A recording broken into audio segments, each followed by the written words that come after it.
Students के अभी exam चल रहे हैं और पूरा अप्रैल महीना आपके एग्जाम चलेंगे, सेमेस्टर 1, 3 एंड 5 के। बारिश लगातार हो रही है अजमेर में और अजमेर की जो आसपास के क्षेत्र है, मतलब एमडीएस यूनिवर्सिटी की हम बात कर रहे हैं। उसके अंडर जितने भी कॉलेजेस आते हैं, आपके अभी 3 शिफ्ट में आपके पेपर हो रहे हैं। सुबह 7 से 10, दोपहर में 11 से 2 और शाम को 3 से 6। तो आपका पेपर कभी भी हो, सुबह जिनका पेपर है उनको ज़्यादा दिक्कत आ रही है। आज भी कई स्टूडेंट लेट हो गए थे, आधा घंटा लेट हो गए थे।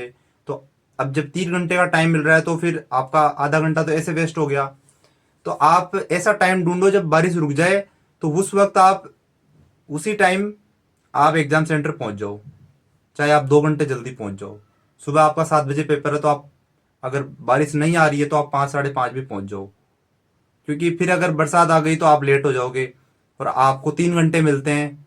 तो फिर अगर आप आधा 1 घंटा लेट हो गए तो फिर आपका जो, फिर आपको पेपर लिखने के लिए सिर्फ 2 या ढाई घंटे मिलेंगे। और जो एग्जाम सेंटर है वहां पर आधे घंटे बाद एंट्री बंद हो जाती है। जैसे 7 बजे का टाइम है तो फिर 7:30 के बाद एंट्री बहुत दोहरी मिलती है, फिर टीचर से रिक्वेस्ट करनी पड़ती है। तो आप इस चीज़ का ध्यान रखें, लेट ना हो, क्योंकि आप पूरा टाइम का यूटिलाइज करोगे तो आप पेपर अच्छे से लिख पाओगे। तो इन चीज़ों का आप ध्यान रखो। कोई दूर से आ रहा है तो आप एक दिन पहले ही आ जाओ जहाँ पर एग्जाम सेंटर है, कहीं रुक जाओ, आप स्टे कहीं कर लो। तो इन चीज़ों का आप ध्यान रखो। Thanks for watching.